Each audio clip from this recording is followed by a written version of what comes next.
आप लोगों ने ना कभी ये वर्ड सुना है, फोमो? फोमो का मतलब हमारी जनरेशन ने जो फुल फॉर्म दी है वो है fear of missing out. Fear of missing out ना बहुत सारी जगह पे होता है। किसी ने पार्टी में नहीं बुलाया तो ये सोचने में कि यार वहाँ पे क्या हो रहा होगा। सोशल किसी गैदरिंग में तुम नहीं गए तो ये सोचना कि यार शिट यार कुछ अच्छा तो मिस नहीं कर दिया।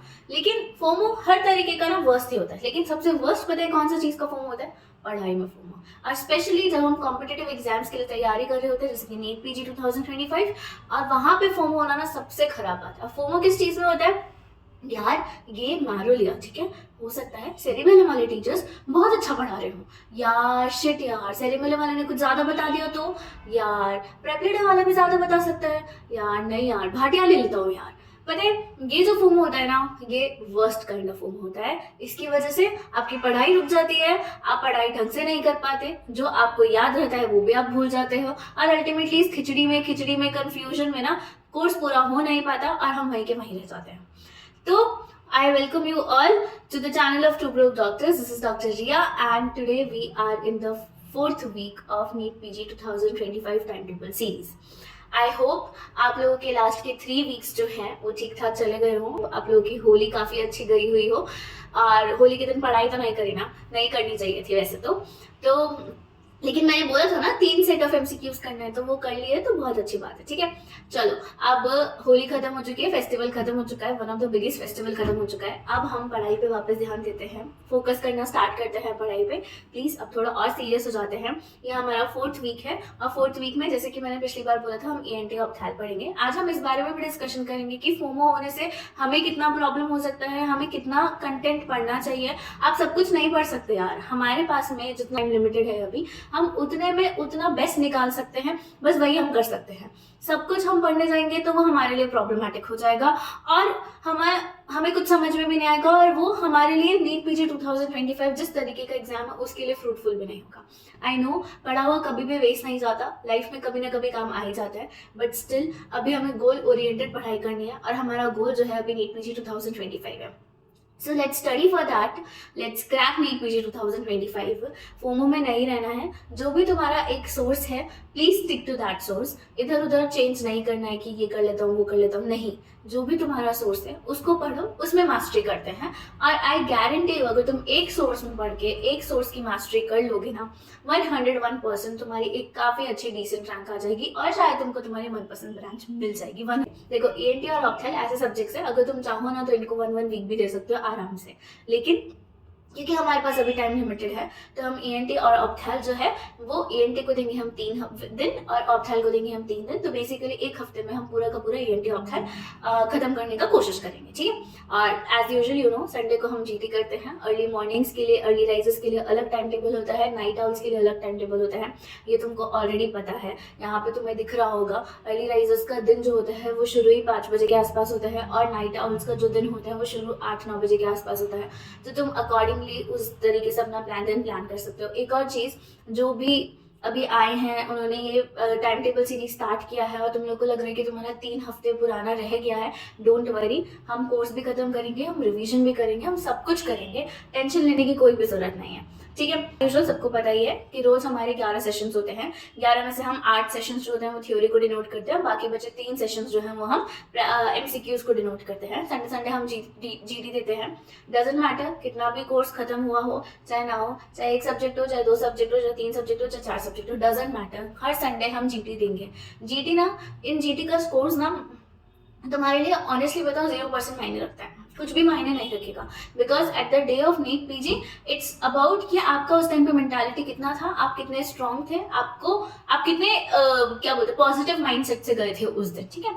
अभी GT के स्कोर्स जो है ना वो सिर्फ तुमको प्रैक्टिस कराने के लिए होते हैं कि तुम 3 घंटे ना बिना बोर हुए बैठ पाओ। हम में से बहुत सारे लोग ना 3 घंटे बैठ ही नहीं पाते, हमारी उतनी सिटिंग हो ही नहीं पाती है। तो ये GT के स्कोर्स, GT देना is basically to just sit for 3 hours, practice for sitting 3 hours, that's it, ठीक है। GT के स्कोर्स होता है ना, आपको खुद का सेल्फ रिफ्लेक्शन दे सकते हैं कि अच्छा तुमको अब इतना आ गया है और तुमको अब इतना नहीं आया है, इनको ज्यादा सीरियसली नहीं लेना है। GT देने का मतलब है सिर्फ प्रैक्टिस करना, और ये तुम्हारा फाइनल एग्जाम नहीं है, ठीक है। चलो अब स्टार्ट करते हैं टाइम वेस्ट ना करके। तो Monday Tuesday Wednesday Thursday Friday Saturday ये तुमको पता ही है 6 दिन है। मंडे ट्यूसडे वेडनेसडे जो है वो हमने ईएनटी को दिए हैं इस बार, और थर्सडे फ्राइडे सैटरडे हमने ऑप्थैल को दिए हैं। ठीक है, हम मंडे से स्टार्ट करते हैं। मंडे हमारा है 17 मार्च हम ईएनटी से स्टार्ट करेंगे। और ईएनटी में क्योंकि ईयर को हमने 1.5 दिन दिया है, ठीक है, अब बाकी बचे नोज पैरेंट्स लैरिंक्स को हमने 1.5 दिन और दिया, तो बेसिकली 3 दिन में ऐसे डिवाइड हुआ है। नोज काफी छोटे टॉपिक है तो हम स्टार्ट नोज से करेंगे ताकि तुम्हारा थोड़ा कॉन्फिडेंस बूस्ट हो जाए। तो देखो ये ईएनटी हो चाहे ऑप्थैल हो, इन दोनों में ही anatomy of ear, anatomy of eye, anatomy of nose, anatomy of parents larynx ये बहुत इंपॉर्टेंट है। ठीक है, तो हमेशा जो हमारा पहला टॉपिक होगा, कभी भी जब हम कोई भी सेशन स्टार्ट करेंगे नोज या ईयर या फेरिंक्स लैरिंक्स, हमारा पहला सेशन हमेशा क्लिनिकल एनाटॉमी होगा उस पर्टिकुलर स्ट्रक्चर का। ठीक है, तो यहीं पे फर्स्ट सेशन तुम्हारा क्लिनिकल एनाटॉमी ऑफ नोज है with diseases of septum and epistaxis. तो देखो क्लिनिकल एनाटॉमी जब तुम पढ़ोगे ना नोज का, तो वहीं पे लेटरल वॉल भी आ जाएगा तुम्हारा, है ना, मीडियल वॉल भी आ जाएगा, उसमें क्या क्या प्रॉब्लम्स हो सकती है, ब्लड सप्लाई क्या है, ब्लड सप्लाई के साथ एपिस्टेक्सिस क्या है। तो ये तुम्हारा 1.5 घंटे का सेशन होगा, तुम्हारा इतने में ये खत्म हो जाना चाहिए। ठीक है, सेकंड सेशन हम पढ़ेंगे clinical anatomy of paranasal sinuses और साइनोसाइटिस। ठीक है, तो पैरानेजल साइनस का क्लिनिकल एनाटॉमी पढ़िए, ज्यादा बड़ा नहीं है, छोटा सा ही है, और साइनोसाइटिस के बारे में पढ़ लिया। और third session complications of sinusitis और फंगल साइनोसाइटिस के बारे में हम पढ़ेंगे। ठीक है, इस अकॉर्डिंग हमारा मेजर मोटा मोटा नोज का पोर्शन कवर हो गया।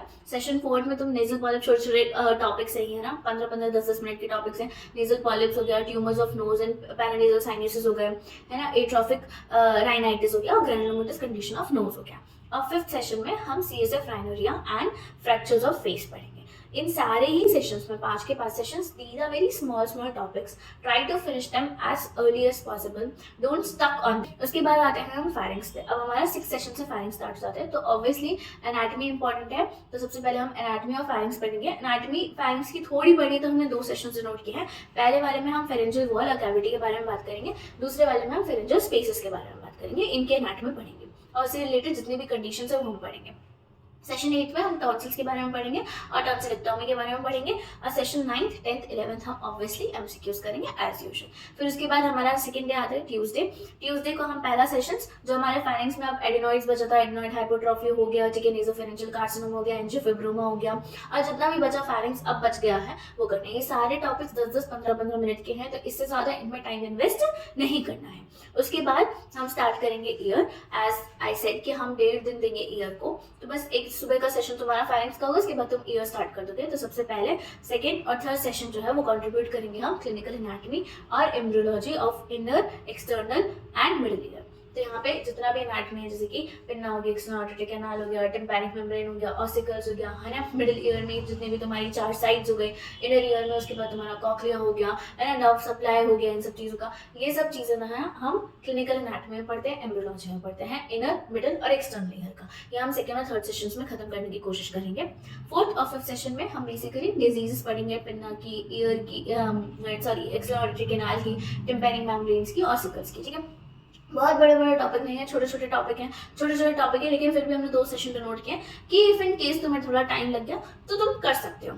ठीक है, 6 सेशन में हम पढ़ेंगे ओटाइटिस मीडिया, अक्यूट और सीरियस ओटाइटिस मीडिया हम 6 सेशन में पढ़ेंगे। 7 सेशन में हम क्रॉनिक, स्क्वोमस और म्यूकोजल ओटाइटिस मीडिया के बारे में पढ़ेंगे। और 8 सेशन में हम बेसिकली कॉम्प्लिकेशंस पढ़ लेंगे ओटाइटिस मीडिया की और ओटोस्क्लेरोसिस पढ़ लेंगे।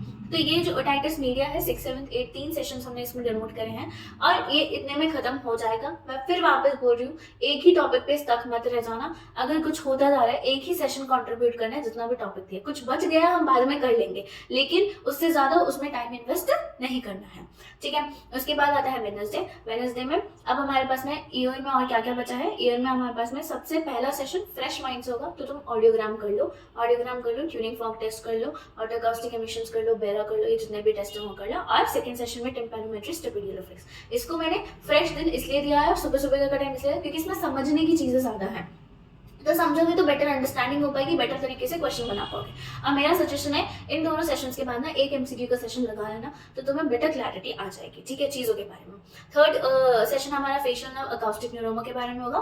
फोर्थ सेशन हमारा vestibular physiology, vestibular function test, venous disease और बीबीबी। अब इस सेशन में try to finish it, okay. Fifth session में हमारा sudden sensory neural hearing loss हो गया, प्रेस्बाइक्यूसिस हो गया, superior semi circular canal dehiscence हो गया और tumours of external and middle ear हो गया। आई नो एक ही सेशन के लिए इतने सारे टॉपिक्स बहुत ज़्यादा हैं, बट ये टॉपिक 10-10 मिनट से ज़्यादा नहीं लेना चाहिए। तो तुम्हारा 1 घंटे का सेशन, तो 1 घंटे में 10-10 मिनट से ज़्यादा का नहीं लेना चाहिए, ठीक है। आगे खत्म हो जाएगा, इतना बड़ा इशू नहीं है, ठीक है। उसके बाद हम लैरिंग्स पे स्टार्ट करते हैं। 6 सेशन हमारा एनाटॉमी और कंजेनाइटल कंडीशंस ऑफ लैरिंग्स पे हो गया।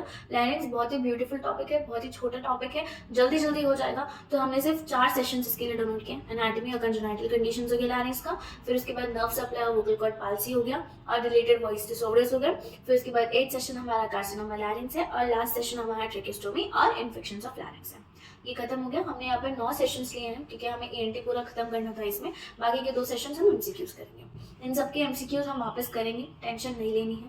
हर दिन तुम्हें 3-3 सेशन तो MCQs के मिल ही रहे हैं। इसके अलावा लास्ट डे तुम्हारा 2 सेशन था MCQs का। डोंट वरी, ये सब चीज़ें हमारी हो जाएंगी। बस तुम जितना पढ़ सकते हो उतना पढ़ो, जहाँ पे क्वेश्चंस लगा सकते हो वहाँ क्वेश्चन लगाओ। अब जैसे कि फॉर एग्जाम्पल अगर मैं वेस्टिबुलर फंक्शन टेस्ट की बात करूँ, तो अगर तुम कस्टम मॉड्यूल में लगा कर वेस्टिबुलर फंक्शन टेस्ट मतलब ईयर का ये वाला पार्ट लगा लोगे, तो तुम्हारे जितने क्वेश्चंस आएंगे ना उतने ही काफ़ी रहेंगे। तुम्हें उससे ज़्यादा थ्योरी पढ़ने की ज़रूरत ही नहीं है। जैसे कि मैंने पहले ही बोला था स्टार्टिंग में इस वीडियो के, ये सब कुछ नहीं पढ़ सकते हैं। हमारा टारगेट अभी वो 200 क्वेश्चन है जो कि नीट PG 2025 में आएंगे। उस 200 क्वेश्चंस में से ENT कितना कॉन्स्टिट्यूट करेगा? 8 क्वेश्चंस, 9 क्वेश्चंस। उसमें से भी 8 क्वेश्चंस में से भी तुम ईयर कितना कॉन्स्टिट्यूट करेगा? मे बी 2 या 3 क्वेश्चंस। तो उन 2-3 क्वेश्चंस के लिए इतना सारा पढ़ना थियोरेटिकली, तो आई डोंट थिंक कि अभी हमारे लिए उतना टाइम भी है। कि बाद अपन बात करते हैं, थर्सडे आ चुका है, अब हम ऑप्थैल स्टार्ट करेंगे। ऑप्थैल जो है वो रिलेटिवली इजी है as compare to ENT, but थोड़ा दिमाग लगा के पढ़ोगे तो ज़्यादा अच्छे से हो पाएगा, ठीक है। तो सबसे पहले एज यूजुअल हम एनाटॉमी पढ़ेंगे। तो स्ट्रक्चर्स ऑफ आईबॉल हो गया, एनाटॉमी ऑफ कॉर्निया हो गया, एनाटॉमी ऑफ स्क्लेरा हम यहाँ पढ़ेंगे। उसके बाद कॉर्निया और स्क्लेरा की एनाटॉमी पढ़िए। तो जितने भी कॉर्निया से रिलेटेड डिजीजेस हैं वो हम अभी पढ़ लेंगे। कॉर्नियल अल्सर हो गया, केराटोसिस हो गया, केराटाइटिस हो गया, केराटोकोनस हो गया, कॉर्नियल डिस्ट्रोफीज हो गई और जितनी भी थिंग्स हैं। तो ये तुम्हारा फर्स्ट और सेकंड सेशन यूजुअली 1.5 घंटे का होता है ना, तो तुम्हारा कॉर्निया इसमें पूरा खत्म हो जाना चाहिए, कॉर्नियल स्क्लेरल डिसऑर्डर्स में खत्म हो जाना चाहिए। उसके बाद third session anatomy of lens होगा और कितने टाइप्स के कैटरैक्ट होते हैं, क्या क्या होता है। फोर्थ सेशन हमारा कैटरैक्ट सर्जरी और कॉम्प्लिकेशंस ऑफ सर्जरी होगा। और फिफ्थ सेशन हमारा कुछ भी अगर कैटरैक्ट में बच जाता है तो हम वो पढ़ लेंगे।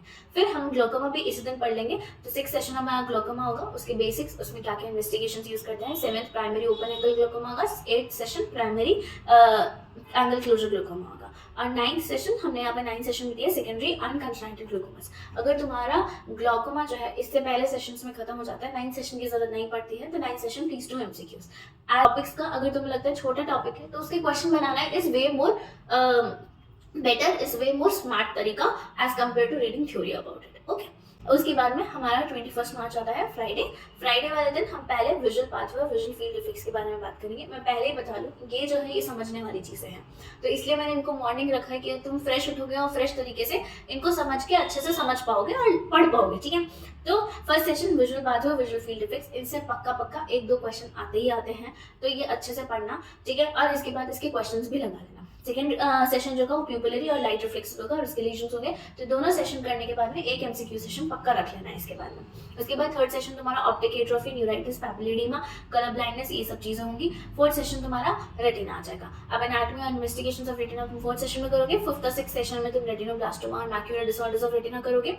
7th सेशन में retinal vascular disorders, retinal detachment हो गया और 8th सेशन में डिस्ट्रोफीज ऑफ रेटिना हो गया। टोटल तुमने 5 सेशन तुमने रेटिना को दिए, ठीक है। 5 सेशंस में रेटिना 101% हो जाना चाहिए, ठीक है। उसके बाद में आते हैं बाकी सारे सेशंस में हम MCQs करेंगे। अब सैटरडे आ गया, लास्ट बस खत्म होने वाला है। तुम पहले तो स्क्विंट कर लोगे, बेसिक्स ऑफ स्क्विंट इन्वेस्टिगेशन, वापस ये समझने की चीज़ है तो मैंने सुबह रख दिया। 2 सेशंस काफ़ी है स्क्विंट के लिए।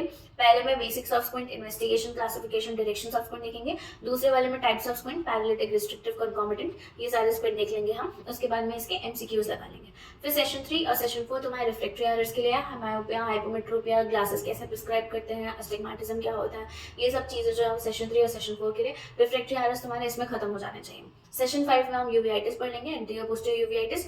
सेशन 6 में तुम कंजक्टिवल डिसऑर्डर्स पढ़ लो, छोटे टॉपिक्स हैं, ठीक है। छोटी थ्योरी पढ़ो, छोटे MCQs लगाओ। सेशन 7 में आईलिड्स और लैक्रिमल एपरेटस है। सेशन 8 में प्रोक्टोसिस ऑक्यूलर ट्रॉमा है। और सेशन 9 में अगर कुछ बचा होगा ऑप्थेल्मोलॉजी रह गया जो तुम्हारा उस पर्टिकुलर सेशन में रह गया था बट इंपॉर्टेंट था, अब तुम सेशन 9 में कर लो, बाकी बचे तुम्हारे MCQs होगा। उसके बाद आता था संडे, संडे वाले दिन हमें जीटी करना है। और अब इस अकॉर्डिंग हमारे अप्रॉक्सीमेटली 2 इस वीक में सर्जरी और बाकी बचा 2 2 4, तो टोटल हमारे 4 + 1 5 + 2 7 सब्जेक्ट्स हो चुके हैं इस वाले जीटी को देने के लिए।